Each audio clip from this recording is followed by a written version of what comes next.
안녕하세요. 인생 한 줄입니다. 오늘은 탈무드 예화 51편에서 60편까지 소개해 드리겠습니다.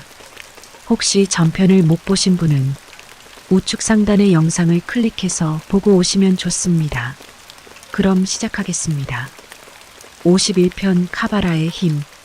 어느 마을에 나아마니데스라는 뛰어난 의사이자 철학자가 있었다. 유태인의 비술인 카바라를 그에게 가르치기 위해 어느 날 이 가르침에 정통하고 있는 노인이 그를 찾아왔다. 노인은 그가 머리가 좋고 지식욕도 왕성한 것을 보고는 카바라에 그를 인도하기 위해 적극 힘을 썼다. 하지만 나아마니데스는 노인의 말에 들은 척도 하지 않았다. 안타까운 생각이 든 노인은 그래서 한 가지 계략을 생각해내었다. 그는 유태인에게 금지되어 있는 매음구를 찾아갔다. 그리고는 계획대로 붙잡혀 다음 안식일날 화형에 처해지게 되었다. 그 노인이 처형되게 되었다는 소문이 나자 나아마니데스도 그 소식을 듣게 되었다. 하지만 그 노인을 위해 변호해주고 싶은 생각은 들지 않았다. 드디어 안식일날이 돌아오고 노인은 끌려가 화형에 처해졌다. 하지만 비법을 썼기 때문에 정작 화형을 당한 것은 노인이 아니라 노인의 모습을 한 당나귀였다. 노인은 오후 기도를 끝내고 다시 나아마니데스의 집을 찾아갔다. 마침 나아마니데스는 감사의 기도를 올리며 포도주를 마시고 있는 중이었다. 그때 죽었으리라고 생각했던 노인이 아멘하면서 그의 앞에 나타났다. 어떤가?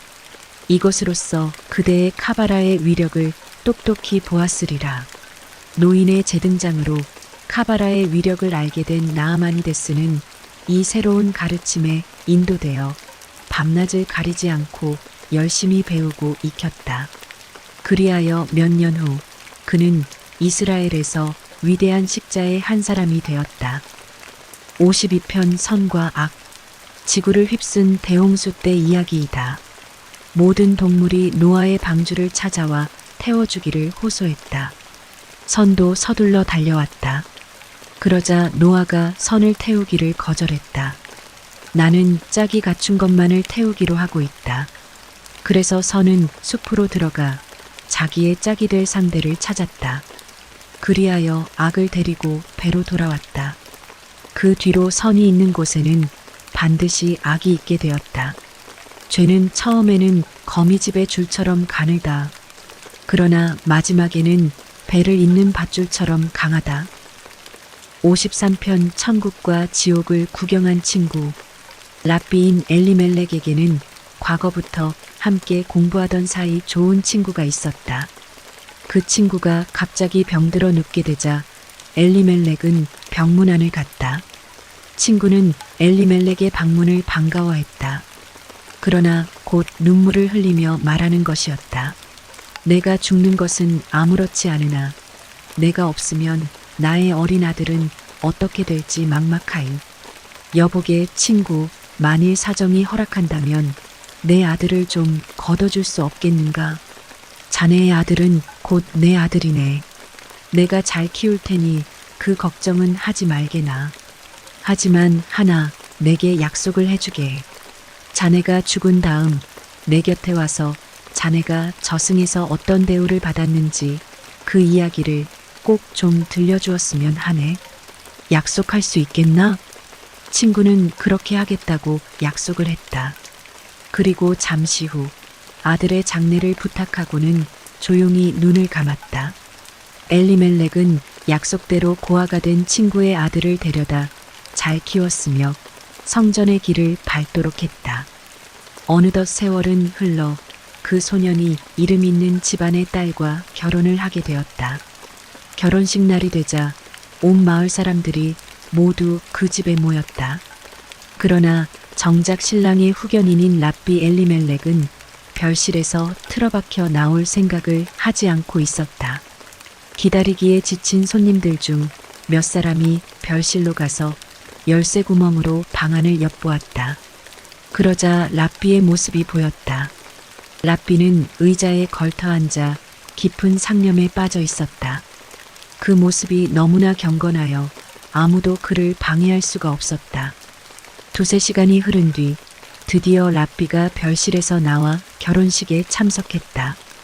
결혼식이 열리고 축하연이 한창 무르익었을 때 랍비는 손님들을 향해 말했다. 저 때문에 결혼식이 늦어져서 죄송합니다. 내가 늦은 건 이유가 있었기 때문입니다. 여러분들도 알아두면 좋을 것 같아 제가 이제부터 이야기를 하고자 합니다. 그는 축하연 자리에 모인 사람들에게 신랑의 아버지의 성품과 행적에 대해 소개했다. 그리고는 자기와 죽기 전에 한 약속까지도 얘기했다. 그는 지금까지 약속을 지키지 않았었는데 바로 오늘 아까 별실에 혼자 있는데 그가 나타났습니다. 내게 안부를 묻더니 이런 이야기를 시작하더군요. 죽은 친구는 이렇게 말했다고 했다. 죽은 순간의 기분은 그리 나쁘지 않았네. 아주 부드럽고도 자연스럽게 나의 혼은 몸으로부터 떨어져 나오더군. 여러 사람이 달려들어 내 몸을 씻기기에 나는 일어나서 도망치려 했네. 하지만 그럴 힘이 없더군. 힘이 없이 누워 있는데 사람들이 나를 땅에 묻고는 묘석을 세웠네. 기도와 찬송을 드리고 모두들 되돌아가는 것을 보았지. 나는 땅속 구덩이 속에 혼자 누워 있는데 기분이 묘하더군. 죽었다는 느낌 같은 건 전혀 들지 않았고 내가 묘지에 왜 있어야 하는 생각만 들더군. 그래서 나는 집으로 다시 돌아가려고 묘지를 나가는 문을 찾았지. 하지만 문이 보이질 않았어. 할 수 없이 나무를 올라타고 묘지의 반대편으로 나갔네. 날이 저물기 시작해서 마음이 더욱 바빴지. 바로 앞에 작은 연못이 눈에 띄어서 급히 건너려고 했네. 그런데 이게 웬일인가. 금세 물이 불기 시작하더니 내 키를 넘더군. 게다가 비까지 쏟아져 도저히 그 연못을 건널 수가 없게 되었네. 옷은 흠뻑 젖었지. 나는 도대체 어느 쪽으로 가야 할지 모르겠더군. 뒤에는 무덤이고 앞에는 깊고 깊은 물이니 어떻게 해서든 집으로 돌아가고 싶었지만 어쩔 수가 없었어. 슬피 울고 있는데 키가 큰 사내가 나타나더니 왜 우느냐고 묻더군. 집에 돌아가고 싶어 온다고 대답했더니 바보로군. 너는 아직 인간 세상을 생각하느냐? 너는 이미 죽은 거야. 이승 사람이 아니라고 하면서 내게 면박을 주었네. 그러면서 나를 최고 법정의 심판관 앞으로 끌고 갔네. 심판관은 내게 지옥에 갈 만한 죄를 짓지도 않았고 그렇다고 천국에 갈 정도로 선한 것도 아니니 지옥과 천국의 사이에 있는 큰 방에 있으라고 심판을 내렸다네. 그 방에는 문이 2개 있었는데 하나는 지옥을 향해 열려 있고 또 다른 문 하나는 천국으로 향하고 있었네. 나는 지옥에 떨어진 사람들의 고통을 바라보는 것으로 지은 죄를 보상하고 있었지. 그 사람들이 고통스러워하는 모습을 보는 것만으로도 정말 괴롭기 짝이 없더군. 지옥에 빠진 사람들 중에는 내가 아는 사람도 몇 있어 마음이 더욱 아팠네. 그렇다고 에덴 동산으로 갈 수도 없는 게 내 처지였지. 그 사람들과 함께 천국의 즐거움을 나눌 만큼 착하지 않았거든. 안식일이 되면 그 사람들과 어울려 쉴 수 있도록 허락되네. 그래서 나는 안식일 날을 기다리고 안식일에는 즐거움을 누리는 많은 혼들과 즐겁게 지내지. 랍비 엘리멜렉은 계속 말을 이어나갔다. 죽은 내 친구는 오늘 나를 보러 올 때까지 근 14년 동안을 그렇게 지냈다고 합니다. 오늘 아들이 결혼하는 날 나와의 약속도 지킬 겸해서 이곳에 찾아왔다고 하더군요. 내가 좀 더 머물면서 아들의 결혼식을 보고 가라고 권했지만 그 친구는 나를 붙잡지 말게나 에덴 동산의 아름다움은 이루 말로 형언할 수 없네. 인간 세상의 일들은 이제 내게는 아무런 의미가 없네라고 말하면서 떠나기를 원하더군요. 그래서 내가 약속을 이행해 주어서 고맙다고 말하니까 고개를 끄덕이고는 모습을 감추고 말았습니다. 54편 복수와 정의. 솥을 좀 빌려달라고 어떤 사나이가 말했다. 그러자 상대는 싫다고 거절했다. 얼마 지나서 반대로 그 거절한 사나이가 말을 좀 빌려달라고 말해왔다. 그러자 그는 내가 솥을 빌려주지 않았는데 내가 왜 말을 빌려줘? 라고 거절했다. 이것은 복수이다. 솥을 좀 빌려달라. 고 어떤 사나이가 말했다. 상대는 싫다. 고 거절했다.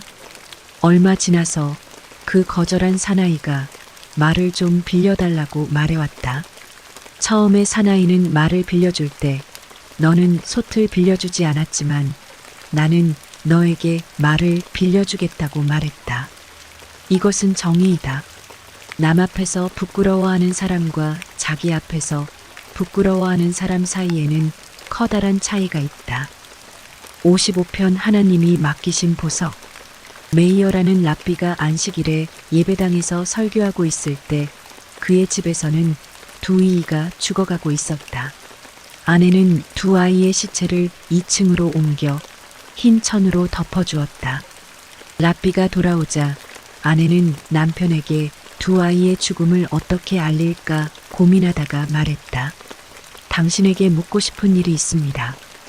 어떤 사람이 제게 잘 보관해 달라고 말하며 아주 귀중한 보석을 맡기고 갔습니다. 그런데 그 주인이 갑자기 보석을 돌려달라고 요구해 왔습니다. 그럴 때 저는 어찌하면 좋을까요? 그것을 주인에게 곧 돌려주시오. 그러자 아내는 말했다. 실은 지금 막 하나님이 두 개의 귀중한 보석을 하늘로 가지고 돌아가셨습니다. 랍비는 그 뜻을 알아듣고 아무 말도 하지 않았다. 56편 장난삼아 한 결혼. 밖에는 하얀 눈이 펑펑 쏟아지는 몹시 추운 어느 겨울날 랍비는 집안의 자비를 맡아 일하는 소년을 불렀다. 이제 내 꼴을 보기 싫으니 당장 내 집에서 나가라. 갑작스런 명령에 소년은 눈물을 흘리며 애원했다. 이렇게 추운 날씨에 절 보고 나가라고 하시면 전 어디로 가야 합니까? 제가 잘못한 일이 있다면 벌을 내려주십시오. 제발 이 집에서 나가라는 말만은 말아주십시오. 그러나 랍비는 완강하게 거절했다. 나의 집에서, 아니 이 고을에서 떠나라. 여기는 내가 있을 곳이 아니다. 내가 하는 짓이 내 마음에 들지 않는 이상 넌 이곳에 있을 필요가 없다. 소년은 눈물을 흘렸다. 랍비의 곁에 있던 사람들도 소년의 편을 들어 갑작스런 랍비의 마음을 돌리고자 애를 썼다. 그러나 어느 누구도 랍비에 설득할 수는 없었다. 상황이 이렇게 되자 소년은 더 이상 랍비의 집에 머무를 수 없었다. 소년은 랍비의 집을 뒤로 하고 목적지도 없이 터벅터벅 걷기 시작했다. 해가 질 무렵 피곤과 추위에 지친 소년은 어느 여관 앞에 이르게 되었다. 소년은 여관의 여주인에게 하룻밤만 재워달라고 사정을 했다. 여주인은 추위에 떠는 소년의 모습을 보고는 가엾게 여겨 그것을 허락해 주었다. 눈보라가 치는 날씨에 하루 종일 걸었던 소년은 따뜻한 난로가에서 몸을 녹이다가 어느덧 잠이 들었다. 그날 밤 이 마을에 상인 몇 명이 찾아와서는 이 여관에 투숙하게 되었다. 그들은 여관의 식당에서 먹고 마시며 왁자지껄 떠들어댔다. 그들은 한참을 그렇게 떠들다가 그것도 시들해져서 무슨 재미있는 일이 없을까 하고 여관 구석구석을 둘러보았다. 그러다 난로 곁에서 자고 있는 소년을 발견하고는 여주인에게 그 소년을 깨우라고 했다. 그리고는 소년에게 식사를 대접해 했다. 손님들은 돈 많은 상인들이었기에 여관 여주인은 손님들의 비위를 건드리지 않으려고 그들 말대로 따랐다. 얼마 후 손님들은 여주인에게 혹시 딸이 있느냐고 물어보았다. 딸이 하나 있긴 합니다만. 잘 됐군. 혹시 이 소년을 사위로 삼을 마음이 없소? 만일 그럴 마음이 있다면 이 자리에서 식을 올려주는 게 어떻소? 여관 여주인은 손님들이 심심해서 장난을 치고 싶은 모양이라고 생각하였다. 그래서 그들의 기분을 맞춰주려고 여주인은 딸을 불러내어 결혼식을 올리도록 했다. 어린 딸은 어리둥절하여 영문도 모르는 채 어머니가 시키는 대로 할 뿐이었다. 마침내 상인들의 생각대로 결혼식은 올려지고 랍비의 집에서 쫓겨난 소녀는 율법과 관습에 따라 신부를 맞이하게 되었다.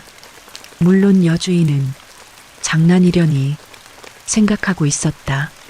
식이 다 끝나자 상인들은 모든 비용을 지불하고 목적지를 향하여 출발을 했다. 그리고 몇 시간 후 여행을 떠났던 여관집 주인이 돌아왔다.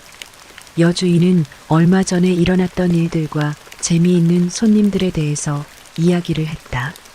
여주인은 아주 재미있었다는 듯이 이야기를 했건만 주인은 딸의 결혼 이야기를 듣고는 벌컥 화를 냈다.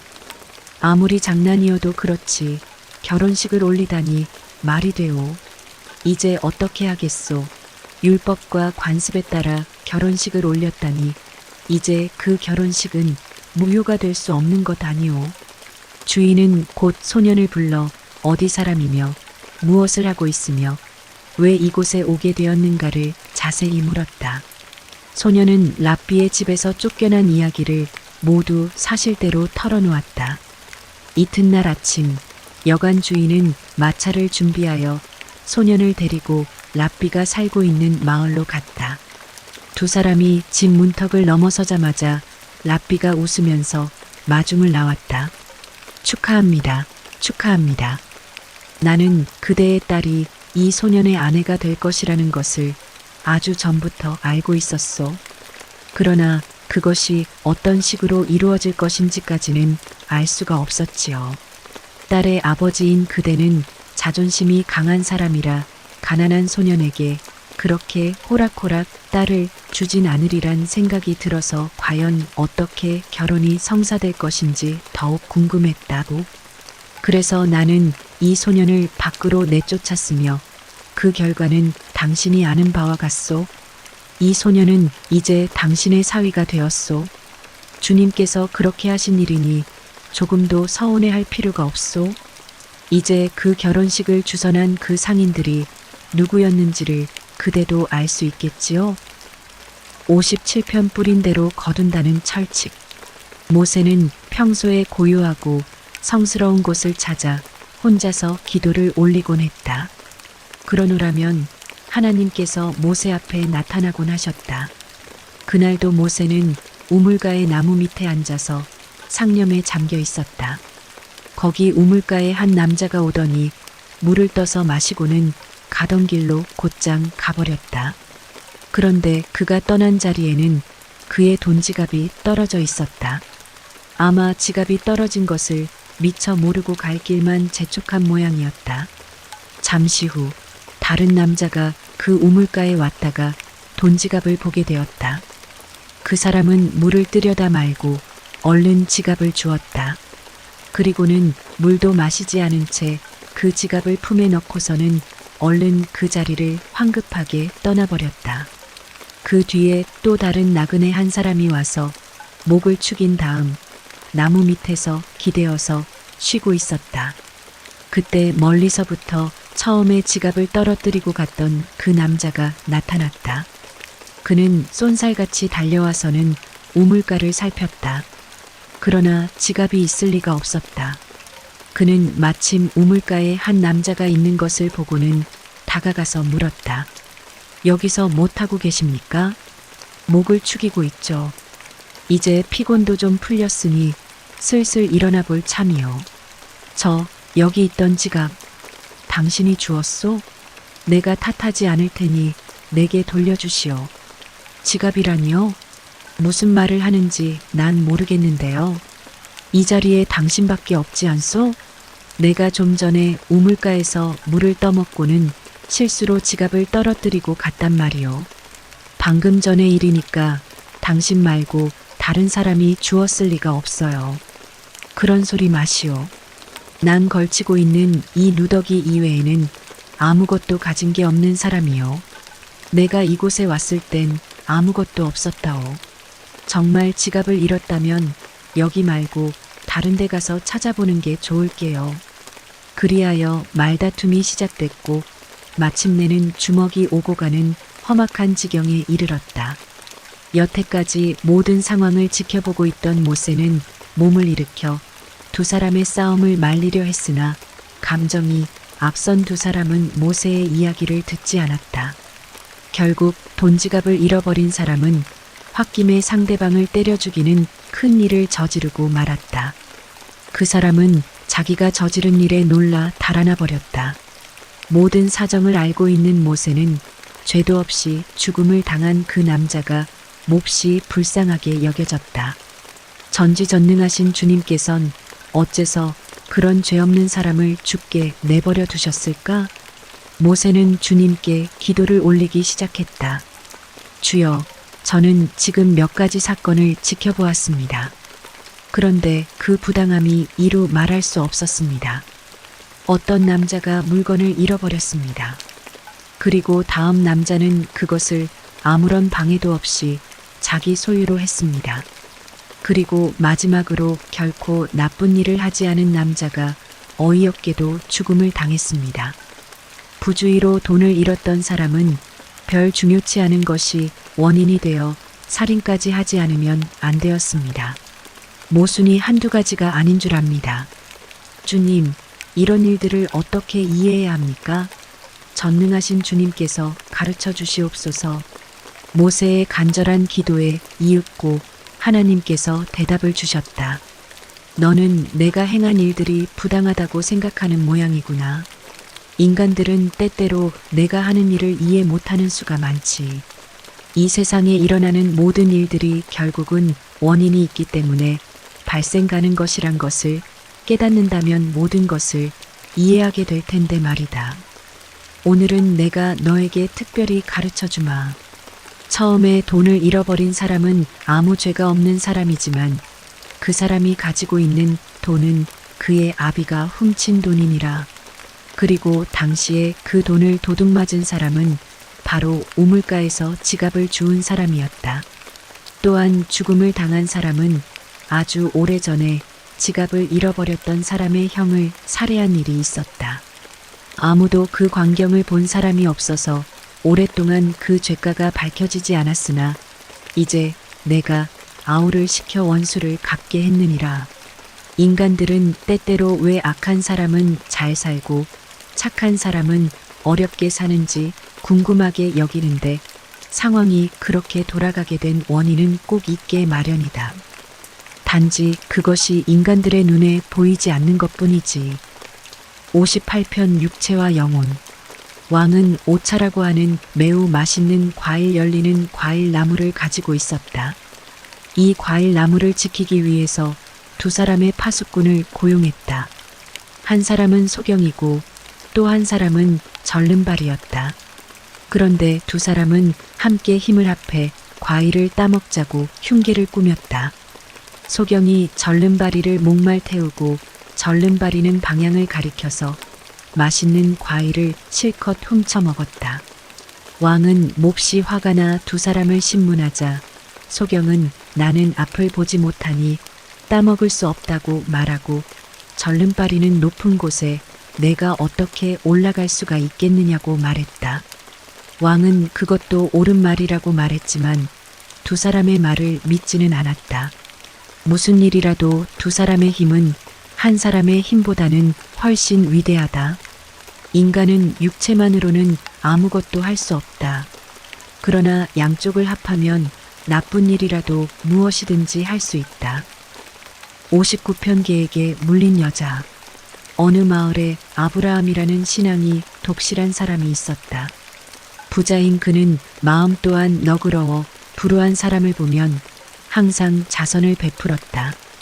그의 아내는 장사를 하고 있었는데 아브라함의 집 근처에 사는 한 유태인이 특히 아브라함의 아내와 친하여 가게에 자주 놀러 오곤 했다. 그런데 그 유태인이 갑자기 병이 나 쓰러지게 되었다. 놀란 주위 사람들은 온갖 약을 써봤으나 몹시 괴로워하다가 결국 죽고 말았다. 그런 일이 있은 지 3년쯤 후 그 근처에 검고 무섭게 생긴 개 한 마리가 어디선가 나타나서는 항상 아브라함의 집 주위를 맴도는 것이었다. 마치 사탄의 화신처럼 생긴 그 개의 모습 때문에 모든 사람들이 슬슬 피하고 무서워했다. 그 개는 몽둥이로 내쫓아도 곧 어디선가 다시 나타나는 것이었다. 매일 아침 아브라함이 회당으로 가기 위해 집을 나설 때쯤이면 그 개는 항상 집 대문 앞에 서 있었다. 그는 개를 쫓아버리고 문단속을 단단히 해두었다. 어느 날 아브라함이 그만 대문에 빗장을 지르는 것을 잊었다. 그러자 개는 문을 밀고 집 안으로 뛰어들어가서는 이방 저방 흩어놓고 다녔다. 그러다가 아브라함의 아내가 자고 있는 방 안으로 뛰어들어가서는 침대로 달려가 침대를 물어뜯고 아브라함의 아재의 몸에도 몇 번 이빨 자국을 내었다. 그리고는 침실 밖으로 달려나가 자취도 없이 사라져버렸다. 아브라함의 아내는 공포에 질려 비명을 질렀고 그 소리는 랍비 이삭의 집까지 들렸다.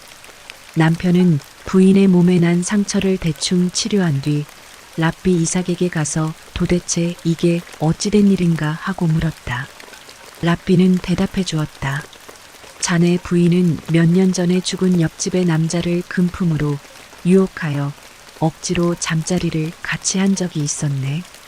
그 남자가 죽은 뒤에 그 혼이 검은 개 속에 들어가 오늘 그 복수를 한 것이네. 아브라함이 혹시나 해서 부인에게 물으니 부인은 그 죄를 사실이라고 시인했다.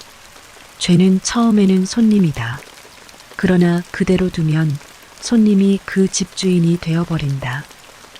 60편 말이 된 채무자.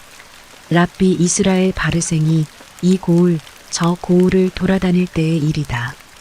그가 어떤 유태인의 농가에서 하룻밤을 보내게 되어 그 집의 주인과 함께 세상의 이런저런 이야기들을 주거니 받거니 하고 있었다. 이야기는 마침내 그 집에서 기르는 말에게로 옮아갔다. 주인은 랍비를 마구간으로 데리고 가서는 말들을 보여주었다. 언뜻 작은 말이 랍비의 눈에 띄었다. 주인장, 저 작은 말을 내게 주지 않겠는가? 랍비가 부탁을 하자 그 주인은 대답했다. 다른 말이면 몰라도 저 말만은 안 됩니다. 저 말은 제게 많은 도움을 주는 놈이거든요. 체격이 저렇게 작아도 다른 말 3마리의 몫을 합니다. 아무리 무거운 짐도 가볍게 끌고 가죠. 누가 뭐래도 저 말만은 남에게 넘기지 않을 생각입니다. 랍비는 주인의 말을 잠자코 듣고 있다가 말했다. 누군가 그대에게 돈을 빌어 쓴 사람이 없는가? 잘 생각해보게. 만일 그런 사람이 있다면 그 증서를 보여주게나. 주인은 자기가 가지고 있는 여러 장의 채권 증서를 가져다 랍비에게 보여주었다.